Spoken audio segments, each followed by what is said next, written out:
there! Thank you so much for joining me today. This video is going to be about the best and worst makeup products to repress. I would say I've repressed anywhere from 15 to 20, maybe more makeup products in my experience as a makeup enthusiast.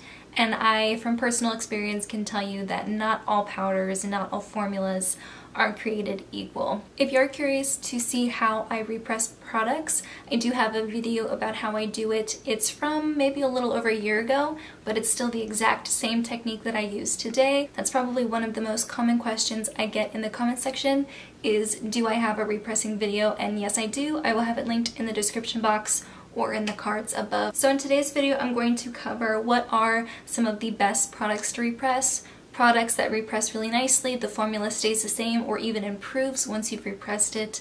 I'll also talk about some products that are a little bit trickier to repress. Sometimes you need to be more careful about the pressure you apply when you're trying to get the alcohol out of the product.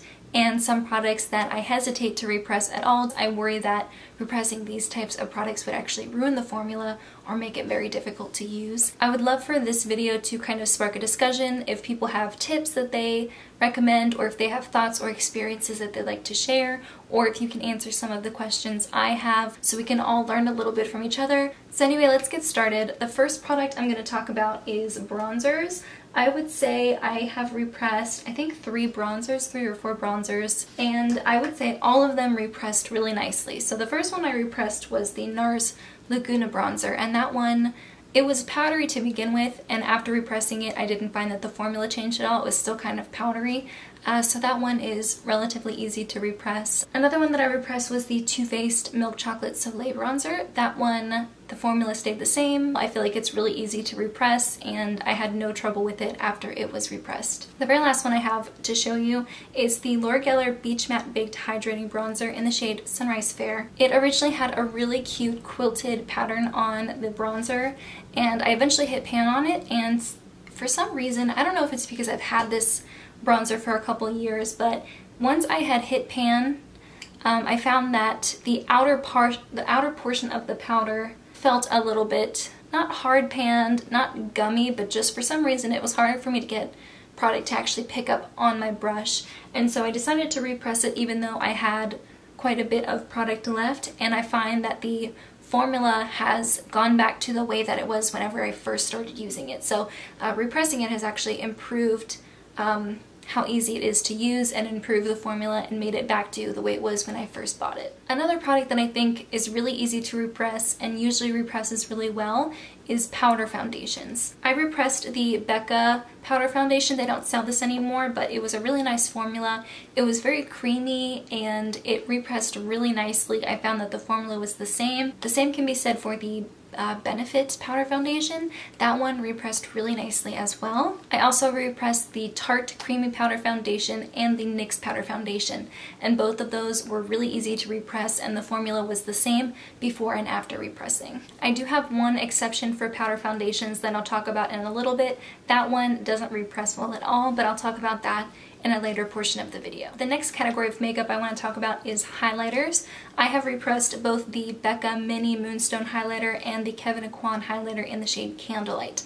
These are both softer formulas and they don't have an excess of glitter in them. They're more natural highlighters. They can be built up to give you more of a shine, but they aren't like shimmery highlighters. And they're both very soft formulas. These both repressed really well. The Becca one is easily one of the easiest powders I've ever repressed. You can basically just like mix it with alcohol, pour it back in the pan, and it'll go back to the exact same formula that it always was. Like, this is a foolproof powder. If you're a beginner and you want to repress a powder that you know it won't get ruined if you repress it, try the Becca ones. These are incredibly easy to repress. So I don't have any experience with really high shine, high impact types of highlighters that are in powder form, so I don't know, I can't say how those would repress, but these softer, more natural highlighters that I've tried have repressed really well. I don't have a lot of experience repressing eyeshadows. I've actually only ever done it one time, and it was the Wet n Wild Brulee Single Shadow. It was a matte cream shade, and the formula stayed exactly the same after repressing it, and it just made it easier to use up because I got it out of the corners of the pans. That one didn't change at all. And the last powder product that was super easy for me to repress was the Tarte Mini Blush. I can't say that the full-size blushes would repress the same. I have owned a full-size Tarte blush in the past, and there is something different about the formulas in my opinion. I don't know if the Tarte one would repress as easily as the minis. This one was slightly powdery to begin with, and after repressing it I found that it was exactly the same.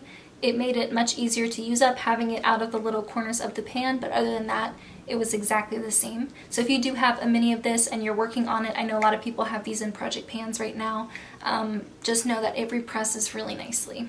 Now for some products that are a little bit trickier, they are a little bit more touch and go, you have to be a little bit more careful when you repress them. The first category I want to talk about within that realm is face powders. This is different from powder foundations. I have repressed the face powder from Rimmel and the face powder from Soap & Glory, and I don't know exactly what makes the formula so different from like a powder foundation, but those ones I had to be very careful not to push down too hard, or it would be much denser once it was dried. It would be a lot harder to get the product on your brush. And if you were a little bit gentler and didn't press down too hard, it did repress really nicely. The same can be said for translucent powders. I recently repressed the Bye Bye Pores translucent powder from IT Cosmetics, and I was very surprised. I figured that it would ruin the formula if I tried to repress it, so I waited until I only had a little bit left and then I repressed it, and this actually repressed really nicely. I made sure to be very careful and very gentle about the amount of pressure that I applied, but this actually has not changed the formula at all. It's just easier to use because it's out of the corners of the pan now, and I was very pleasantly surprised by how well this repressed. I do have one product that is really hard to repress, and I find that no matter how gentle you are with it, no matter how good you are at repressing, I just don't really think that it represses nicely, and that is the IT Cosmetics Your Skin But Better CC Plus powder foundation. I actually had two of these at one point. I had one as a backup.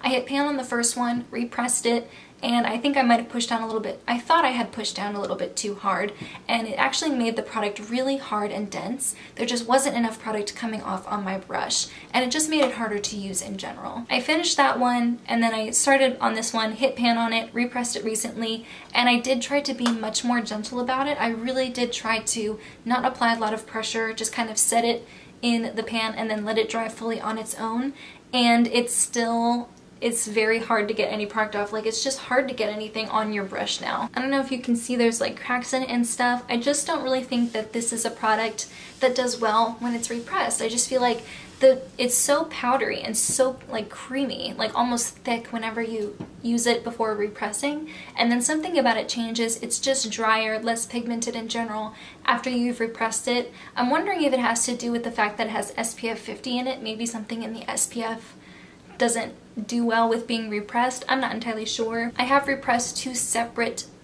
pans of this product, and both times it's made the formula worse. Now there are two types of products that I really hesitate to repress just because I worry it'll ruin the product if I try. The first one is any type of baked powder, any type of powder that has the grid line bottom pan. So for example, like the Too Faced bronzer has a metal pan, it's a clean surface that you can wipe off, and products usually repress pretty well on it. Something like this with like a baked product, I don't know if you can actually clean it off and get all the product out. I don't know if it is the type of base that would sit well and have products dry and repress on top of them as easily. I don't know. So any product like that, I worry that, I don't know, I just think it's kind of like a fluffier, more airy powder, and I worry that wetting it down and like pushing it back in will change the formula and make it not as like lightweight and nice. I don't know, I just think it'll change it.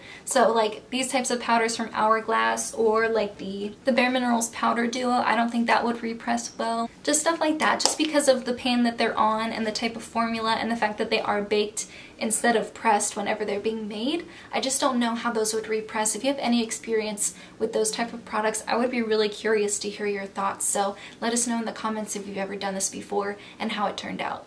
And the other one is I really hesitate to repress creamy baked gelée types of formulas. For example, the Makeup Forever Pro Bronze Fusion, even the Physicians Formula Butter Bronzer. Like, I just feel like those are really creamy kind of gelée type of formulas, and I just don't know if those would repress nicely, because the point is you like add a bunch of liquid to it, get it into a malleable type of powder. It's not fully wet, but it's kind of just like all the powder is stuck together now, and then you repress it back in. I just feel like when it's really creamy like that, I just don't know how it will interact with the alcohol that you're using to kind of push it all back together. So once again, if you have any thoughts on those types of product, especially the Makeup Forever Pro Bronze Fusion, if you ever repress that, let me know how you did it and just like what happened and what your results were. I'm really curious to see how that would have repressed. So that's everything I have to talk about. Like I said, any thoughts you have or questions or answers you can give me, I would love to hear them in the comments. I feel like there are two types of makeup people out there. People who find that repressing is like not worth the time. They'd much rather just kind of like dig what they can out of the corners of the product once they've hit pan, and if there's stuff left over, it doesn't matter. Or people who are advocates for repressing, they think it's worth the time and the effort and the investment to do it, and it just makes it easier to use up. I'm definitely within the second realm of people. I definitely am an advocate for it. I mean, you've got to do whatever you want. It's your makeup, you can use it however you want. I do think repressing is easier than like trying to dig out of the corners every day, but to each their own. You gotta do what you want. I hope this video was interesting. It was kind of fun to go back and think about all the products that I've repressed. It doesn't seem like I've repressed that many, but when I went back to do research for this video, I realized that I've actually repressed quite a few different things, and a lot of them gave me different results than what I was expecting. So like I said, like always, please share your thoughts in the comments, but in the meantime, that's everything I have. Thank you so much for joining me, and I'll see you in my next video.